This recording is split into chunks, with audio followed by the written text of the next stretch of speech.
Every day, people at every level of ambition face the same invisible battle. Not the fear of failure, but the fear of choosing wrong. That moment when you stand at a crossroads with incomplete information, rising pressure, and no guarantee that the next step will reward you or cost you. It is the quiet kind of tension that kills momentum long before any external obstacle ever does. Picture an executive staring at a market shift that wasn't on last month's forecast. An entrepreneur holding a promising idea with no certainty it will scale. An investor watching volatility tighten around the edges of a portfolio. Each one forced to move, but none given the luxury of perfect clarity. Their advantage is not better predictions. Their advantage is a system that allows them to decide with confidence when the path ahead is foggy. This episode is built around that principle. By the time we finish, you will hold a decision-making playbook designed for professionals who cannot afford hesitation. A framework that replaces the weight of overthinking with structured clarity, that reduces regret by anchoring each choice to measurable signals, and that allows you to move forward even when certainty is not available. If hesitation has been costing you progress, this is where it ends. Today, you learn how the people who win under pressure choose their steps. Chapter 1. The reality of uncertainty. Uncertainty is not an interruption to the path. It is the path. Every serious professional learns this early, often painfully, when they discover that clarity is never handed to them fully formed. It is built through action, iteration, and deliberate exposure to the unknown. Yet many people still cling to the fantasy that one day the conditions will be perfect. More information, better timing, a cleaner signal, a moment where risk disappears and confidence arrives by itself. That moment never comes. The world does not pause long enough for total certainty. Markets shift faster than forecasts can keep up, industries reinvent themselves mid-quarter, and human behavior remains the single most unpredictable variable in every strategic plan. The professionals who rise are not the ones who wait for the fog to clear. They are the ones who learn to move inside it. Imagine a trader at market open, screens lit with volatility. Nothing is stable. Nothing is obvious. There is no perfect indicator that guarantees the right entry or exit. Waiting for certainty means missing the trade entirely. So instead, the trader relies on process, predefined risk limits, tested strategies, and the discipline to execute without emotional distortion. Not because the future is clear, but because the structure gives them clarity when the environment does not. Or consider a paramedic rushing into a multi-vehicle collision. Visibility is low, details are incomplete, and every second carries weight. They cannot wait for a full picture of injuries, traffic, or unfolding risks. Their decisions are built on triage protocols, prioritization principles, and the ability to act decisively with partial information. Their confidence is not a product of certainty, it is a product of training. Elite athletes operate the same way. A basketball player receives the ball with defenders converging. There are microseconds to choose, drive, shoot, or pass. They are not running calculations in their mind. They are acting from ingrained patterns, rehearsed scenarios, and an internal compass sharpened through thousands of repetitions. What looks like intuition is actually clarity built under pressure. These examples reveal a single truth. Uncertainty is manageable when you stop expecting it to disappear. Most people suffer because they believe uncertainty is a sign they are unprepared. Professionals know It is a signal that they must rely on structure rather than emotion. The anxiety fades, not when the world becomes predictable, but when your internal framework becomes stronger than the chaos around you. The fantasy of perfect information keeps countless talented people stuck. They rewrite plans, overanalyze data, and delay moves because they want a guaranteed outcome. But the cost of hesitation is rarely visible in the moment. It shows up months or years later as stagnation, missed opportunities, or competitors who moved quicker with less certainty. Clarity is not a gift. It is constructed. It comes from defining your thresholds, knowing your acceptable risk, designing rules that protect you from emotional swings, and acting even when you do not feel fully ready. When you redefine uncertainty as a workable condition rather than a threat, your mind shifts from fear to problem solving. You stop asking, "Will this be perfect?" and start asking, "What is the next strong move with the information I have right now?" Professionals create clarity through exposure. The more you operate inside uncertainty, the less it intimidates you. Familiarity dissolves fear. Repetition builds competence. Action builds feedback. Feedback sharpens judgment. Judgment builds confidence. Confidence expands capacity. This is the cycle that transforms uncertainty from a wall into a navigable landscape. Right now, you have at least one decision you've delayed for over 30 days. Not because you lack intelligence, not because the decision is impossible, but because you've been waiting for a moment of absolute clarity that will never arrive. That decision is your training ground. Define it. Write down exactly what you've been postponing and why. Identify the information you have, the information you don't, and the smallest action you can take within the next 24 hours. That micro move is how you begin building clarity instead of waiting for it. Uncertainty is permanent, but paralysis does not have to be. When you accept that you are not supposed to have full visibility, the fog loses its power. And when you build clarity through disciplined systems, you begin to operate like the people whose decisions shape industries and outcomes. Chapter 2. Information Thresholds.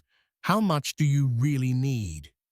Professionals often assume that better decisions come from gathering more information, more reports, more data, more projections, more hypotheticals. But past a certain point, additional information does not increase accuracy. It only increases hesitation. The real skill is not collecting endless data. It is knowing when you have enough to move. This is the foundation of the 70% rule, a principle used by high-functioning operators in environments where speed and precision matter equally. You gather enough information to be confident, not certain. Enough to see the shape of the decision, not every detail. When you reach roughly 70% clarity, you act. Waiting for the remaining 30% often leads to delays that cost more than the potential mistake. Decision quality plateaus quickly. Once you reach moderate confidence, the improvement gained from more research becomes marginal. The difference between a good decision and a great one is rarely hidden in that last stack of data. But the consequences of waiting too long can be significant. Momentum slows, opportunities close, competitors move. The window shrinks while you continue searching for validation that simply does not exist. This creates a clear binary: progress or paralysis. You are either moving with the information you have, or you are stalling while hoping the world becomes clearer. Progress compounds. Paralysis compounds too, but in the opposite direction. The longer you wait, the harder it becomes to act. Professionals avoid this trap By defining information thresholds in advance, they know the signals that tell them a decision is ready, even if it is not perfect. The first signal is consistency across sources. When you review multiple inputs and they begin aligning toward the same conclusion, that convergence is often a stronger indicator than any additional data set. Consistency is stability. When the key variables point in the same direction, the decision is approaching maturity. The second signal is the absence of new insight after a set period, especially the 24-hour checkpoint. If you have gathered information, reflected, and found no meaningful change in your understanding, it means you have reached saturation. Continued research becomes repetition, not refinement. That is the moment to stop gathering and start moving. The third signal is reversibility. If the consequences are recoverable, if the choice can be revised or corrected, you do not need extensive certainty to proceed. Professionals calibrate their information demand based on the actual risk, not the imagined one. Reversible decisions require less data. Irreversible decisions require more structure and safeguards. But even then, total clarity is unrealistic. Building the discipline to act at the right threshold reduces cognitive burden. It removes the weight of perfection and replaces it with calibrated confidence. The mind relaxes when decisions have boundaries. You no longer drown in endless options. You operate inside defined limits, and that structure becomes liberating. This is where action bias becomes a strength rather than a weakness. When guided by thresholds and clear signals, taking action produces feedback that no amount of theoretical analysis can match. Real-world movement reveals what static analysis hides. Each decision sharpens the next one. Each step clarifies the path. You evolve faster than the person who is still researching. Professionals operate with decision deadlines, not open-ended contemplation. This is why strong leaders, investors, founders, and strategists consistently outperform those who wait. They act while others analyze. They gather enough information to move intelligently, then let experience refine the remaining 30%. Right now, choose one pending decision and set a deadline. Not a vague intention. A clear, defined time. Decide when this choice must be made and commit to acting with the information available at that moment. If you hit consistency across inputs, no new insights after 24 hours, and the decision is reversible, that is your 70% threshold. That is enough. Information is not the bottleneck. Excess information is. The professionals who advance are not the ones who know everything. They are the ones who know when to stop searching, when to trust their preparation, and when to move with disciplined confidence. Chapter 3. The Cost of Indecision. Every decision you postpone carries a weight. It sits quietly, disguised as caution, disguised as careful planning, disguised as strategy. But beneath the surface, it drains momentum, weakens confidence, and slowly erodes the opportunities that only exist for those willing to move. The cost of indecision is rarely loud. It is subtle, compounding, and far more damaging than most professionals ever acknowledge. Indecision is not neutrality. It is a decision in itself, one that transfers control from you to circumstance. When you hesitate, the world continues moving. Markets shift, competitors advance, clients evolve, systems change. The only thing not moving is you. And in high-performance environments, standing still is indistinguishable from falling behind. This is where opportunity cost becomes the central lens. Every delay consumes three resources you cannot recover: time, learning, and momentum. Time is obvious. It passes whether you act or not. Learning is less visible. When you do not take action, you lose the real-world data that only execution can provide. Momentum is the most fragile of all. Once lost, it takes exponentially more energy to rebuild. This creates the simple formula that defines the true cost of waiting. Delay cost equals lost time, lost learning, and lost momentum. Not one of those components is abstract. All three are measurable in your daily performance. To understand how quickly this cost compounds, imagine a professional presented with an opportunity to lead a project outside their usual domain. The offer represents growth, visibility, and a chance to stretch into a new capability. Instead of acting, they pause. They wait for more certainty, more assurance, more signals that they are completely ready. Days pass, then weeks. The project moves forward without them. Someone else steps in. 6 months later, that person is now trusted with larger responsibilities, developing skills and relationships the hesitant professional still lacks. The opportunity is not just gone, it has compounded in someone else's favor. This is the emotional divide between regret and learning. Action, even imperfect action, creates learning. Something useful is gained. Skills sharpen. Feedback arrives. Confidence grows. But hesitation offers nothing.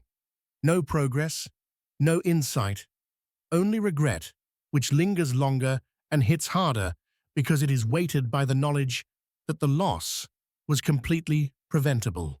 Professionals often underestimate temporal discounting, the bias that causes us to overweight short-term discomfort and underweight long-term benefit. The discomfort of acting now feels heavy. The consequences of waiting feel distant. But those distant consequences eventually arrive, and when they do, they arrive with interest. What felt like a small delay becomes a meaningful setback. The truth is simple. Every delay has a price. Every moment of hesitation silently accumulates cost. And you pay that cost whether you acknowledge it or not. High performers understand this intuitively. They know that acting with incomplete information often beats waiting for perfect conditions that never arrive. They know that forward motion, even in small steps, protects them from the compounding drag of inertia. Indecision also erodes identity. When you repeatedly avoid choices, you subtly train yourself to believe you are someone who cannot move under uncertainty. That belief affects how you approach opportunities, negotiations, leadership roles, and strategic decisions. You begin to operate with self-imposed caution, not because the world demands it, but because you have practiced hesitation long enough that it feels like safety. But safety gained through avoidance is false. It protects nothing and builds nothing. To break this pattern, professionals build accountability into their decision-making. They define deadlines, they articulate criteria, they create movement triggers, and they treat hesitation the same way they treat any other performance issue, with analysis, correction, and practice. When you begin to respect the cost of delay, action becomes not just a choice, but an obligation. Take one moment now and write a single opportunity you missed because you waited too long. Not to dwell on it, but to see the pattern clearly. Then recognize the truth that follows. The next decision you hesitate on will cost you in the same three ways: time, learning, and momentum. And the longer you delay, the more you pay. Indecision is not a neutral state. It is an active drain. It is a silent loss. It is the erosion of your future advantages. And the professionals who rise, the ones who build careers marked by clarity and upward movement, are not the ones who always choose correctly. They are the ones who choose consistently. Acting is not the risk. Waiting is. Chapter 4. Building decision models, frameworks that reduce chaos. Uncertainty becomes manageable the moment you stop relying on intuition alone and begin operating with structured decision models. Professionals who perform under pressure, executives, investors, emergency responders, military strategists, do not wait for clarity to arrive. They create clarity through frameworks. They use mental models to reduce cognitive load, increase consistency, and bring order to situations that appear chaotic. This chapter gives you those same tools, the models that allow you to make strong decisions even when information is incomplete and time is limited. The first model is prospective hindsight, often known as the pre-mortem. Instead of asking what might go right, you begin by assuming the decision has failed. You imagine yourself 6 months in the future, looking back at a negative outcome. Then you identify the reasons that failure occurred. This practice exposes blind spots that optimistic planning hides. It surfaces operational risks, interpersonal risks, resource constraints, timing issues, and assumptions you have not tested. Professionals use this model because it transforms uncertainty into identifiable threats. Once identified, those threats can be mitigated or monitored. The pre-mortem forces rigor. It protects you from overconfidence. It prepares you for the version of reality where things do not go as planned. The second model is probabilistic thinking. Instead of treating decisions as binary, you treat them as weighted possibilities. In complex environments, no outcome is guaranteed, but every outcome has a likelihood. High performers assign rough probability ranges, not to be precise, but to be grounded. This shifts you away from emotional decision-making and toward expected value thinking.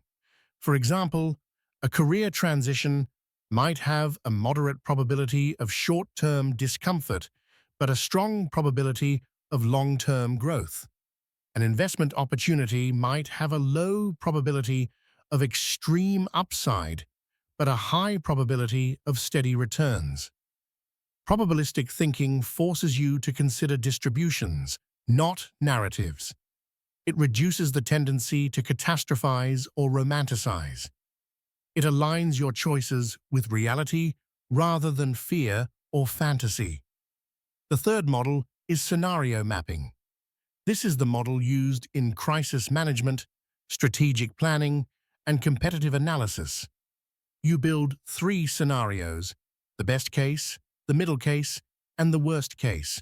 The best case defines upside, the middle case defines the likely trajectory, and the worst case defines your risk exposure and recovery path. Scenario mapping creates a mental blueprint of the terrain ahead. It transforms an ambiguous future into a structured landscape. It also gives you early warning signals. If reality drifts toward the worst case, you act faster. If it leans toward the best case, you scale sooner. Scenario mapping is not prediction, it is preparation. Now combine these models into a simple decision tree, not drawn, but described. Start with your core decision at the top. Branch 1 asks, what is the realistic probability this choice leads to the middle case? Branch 2 asks, what safeguards reduce the impact of the worst case? Branch 3 asks, what actions maximize the best case without increasing risk unnecessarily? Each branch gives you clarity. Each branch reduces emotional noise. Each branch produces a better aligned action plan. Even when spoken, this structure creates visual order in the mind of the listener. To anchor these models, consider a demonstration through a professional lens. Imagine you are evaluating whether to accept a new leadership role in a different division. You run a pre-mortem. Failure might occur because the team culture is misaligned, the learning curve is underestimated, or support resources are insufficient. You then shift to probabilistic thinking. You estimate the likelihood of each scenario, giving rough ranges rather than exact numbers. The middle case might be steady but challenging growth. The best case might position you for a larger executive track. The worst case might require stepping back temporarily but remains recoverable. Finally, you build the scenario map. You define what progress looks like in the first 90 days, what red flags indicate cultural friction, and what preparatory actions will reduce the downside. By the end of this process, the fog has lifted. The decision is no longer a feeling. It is an informed, structured choice. This is how professionals reduce chaos. They do not eliminate uncertainty. They organize it. They break it into models, pathways, and probabilities. They use structure to create psychological stability because structure reduces cognitive load.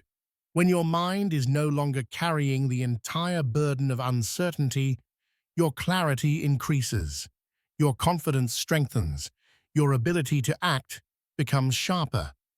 Take one micro-action now.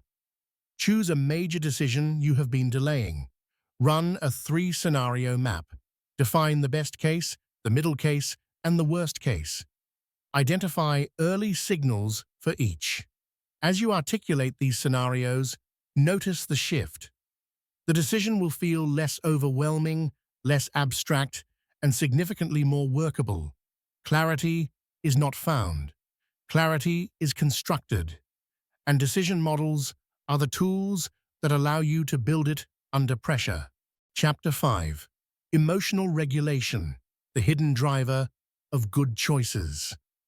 When people talk about decision-making under uncertainty, they often imagine it as a purely analytical exercise.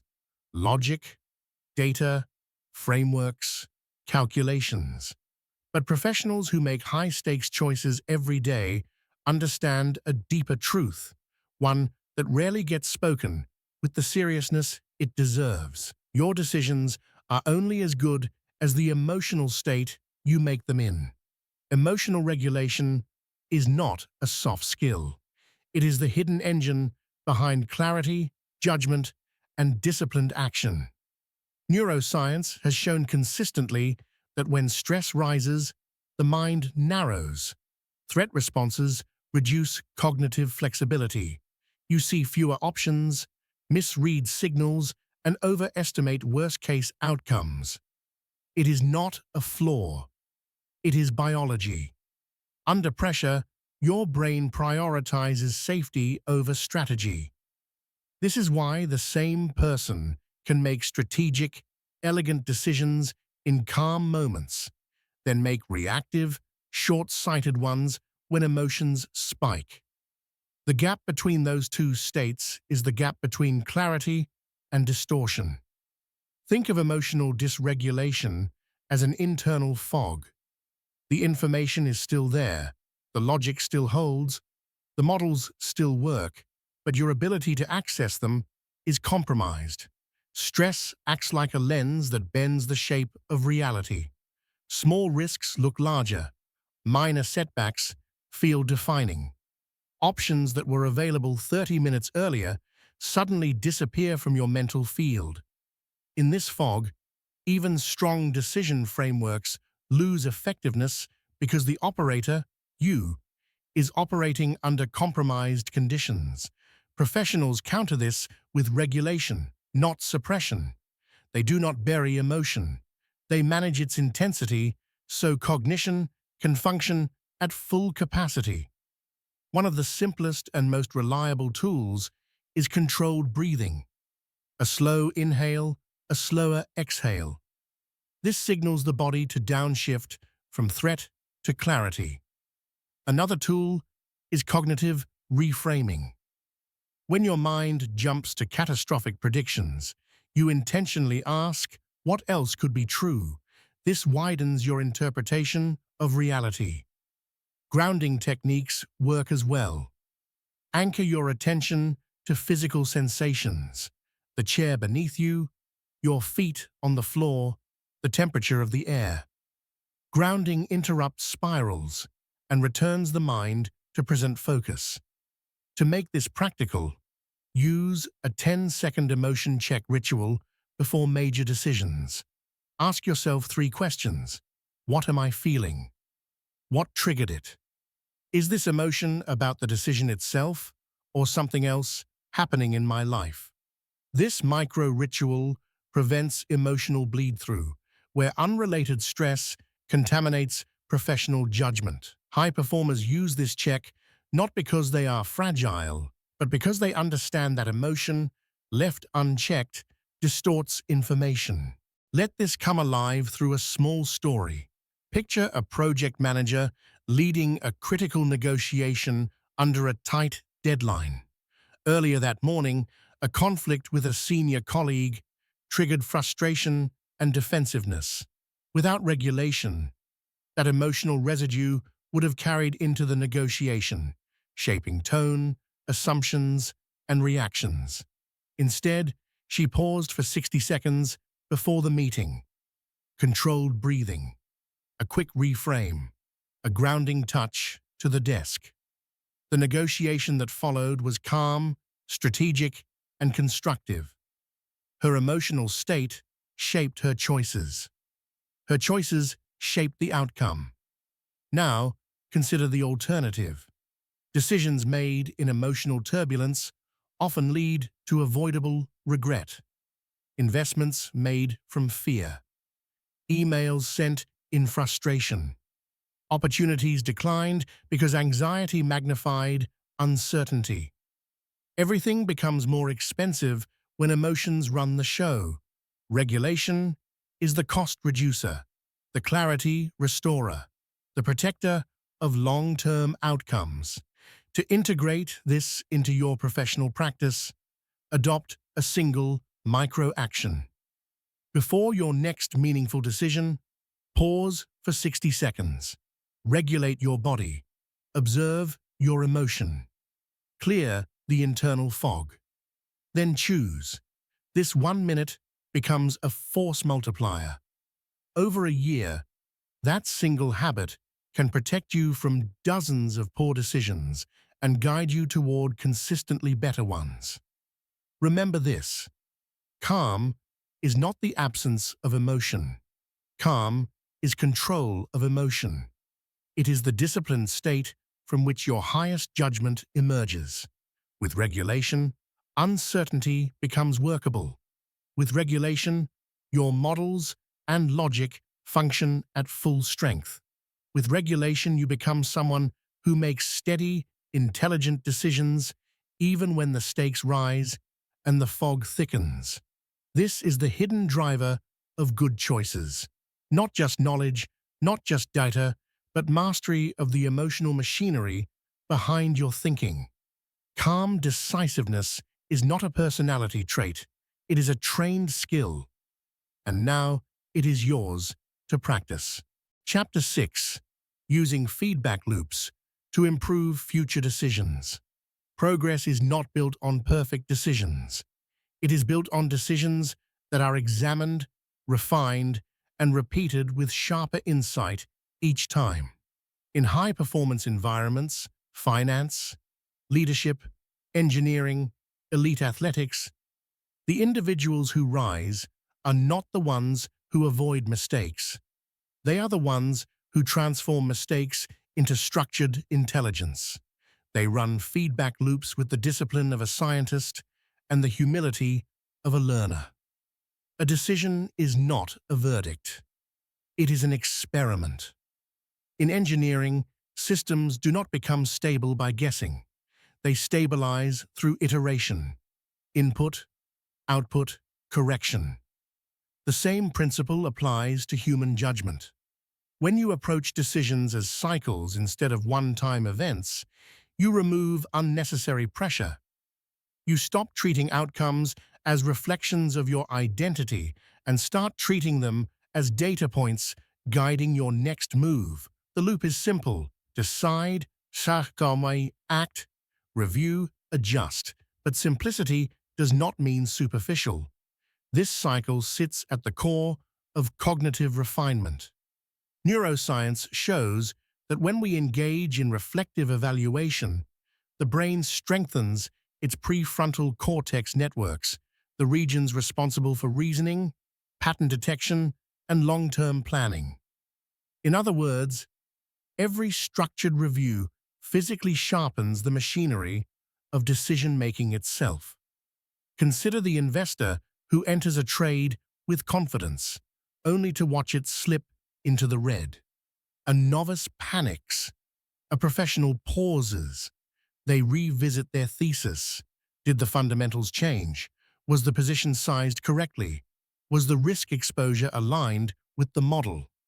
The review may reveal that the loss wasn't a failure. It was feedback that the market conditions shifted, or that the original assumption was incomplete.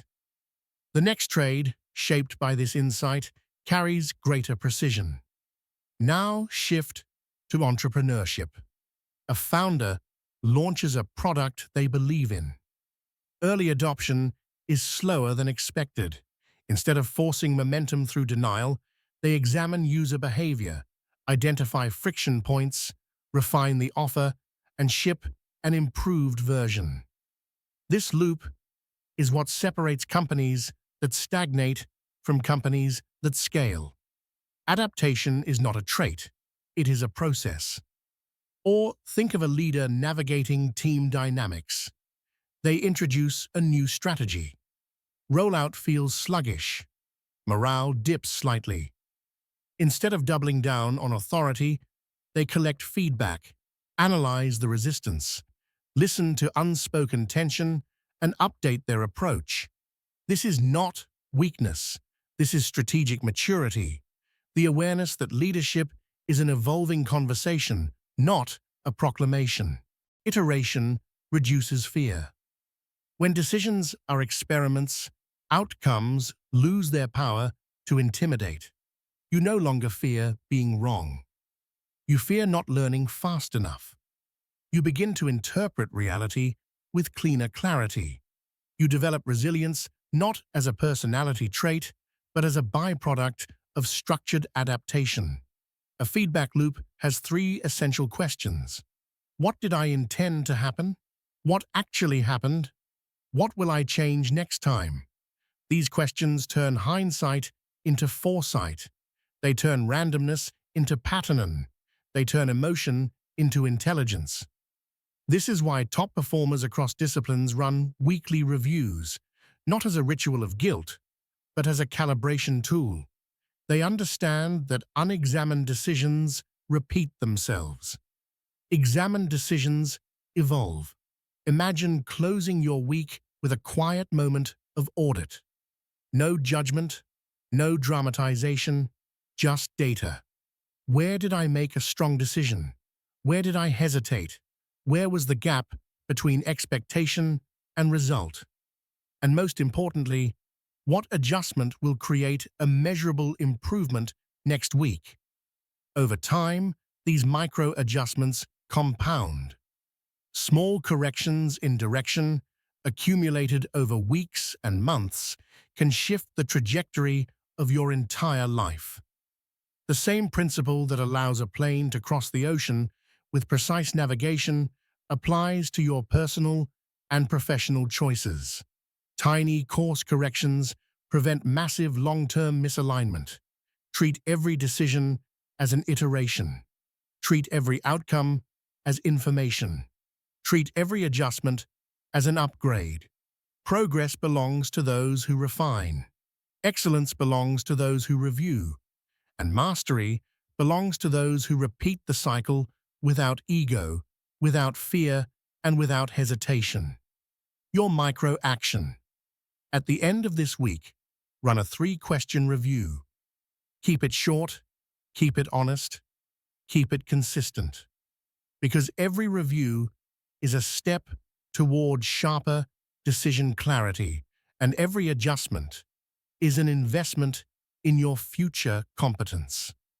Decide, act, review, adjust. Then repeat until excellence becomes your baseline, not your aspiration. Chapter 7. The courage to commit. Acting when the outcome isn't guaranteed.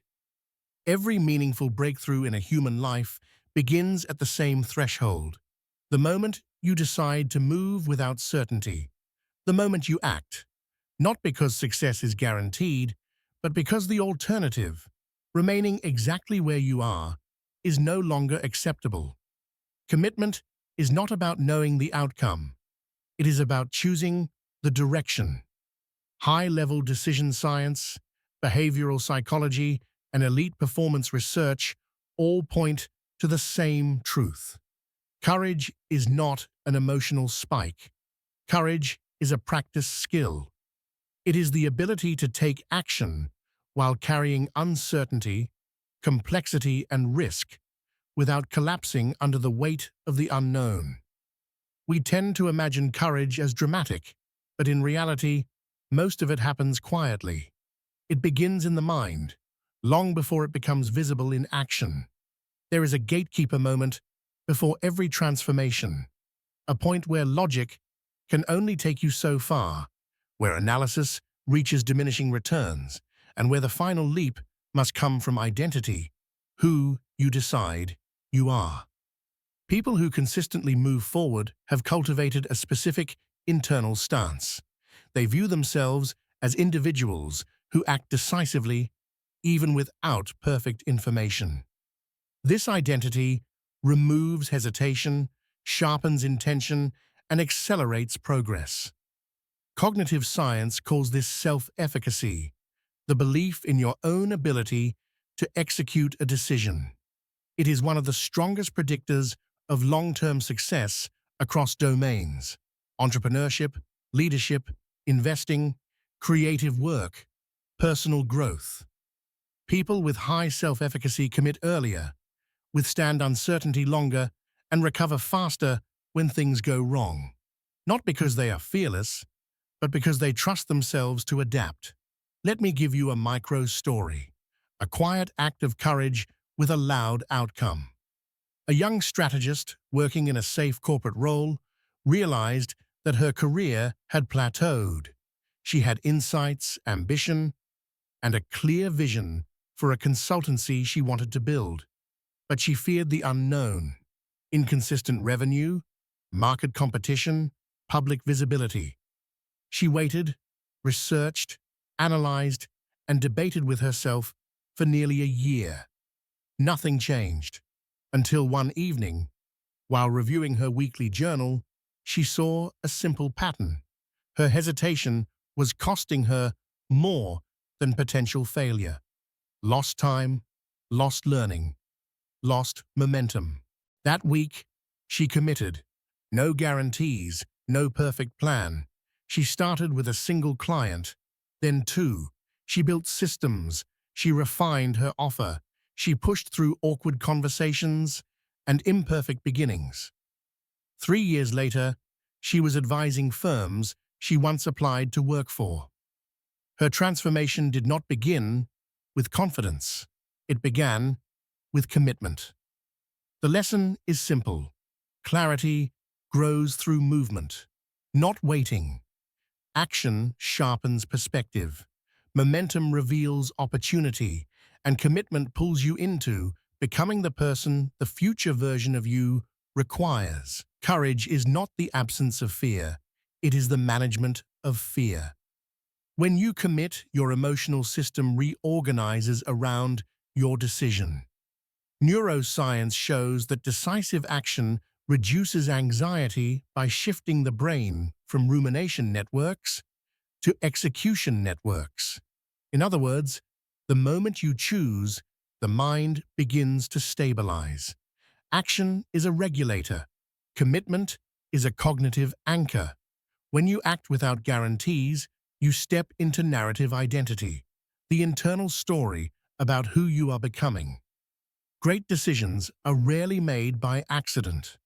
They come from a person who sees themselves as the protagonist of their own story, not a passive observer. This identity is a powerful psychological lever. When you view yourself as someone who moves boldly, the mind aligns your behavior with that story.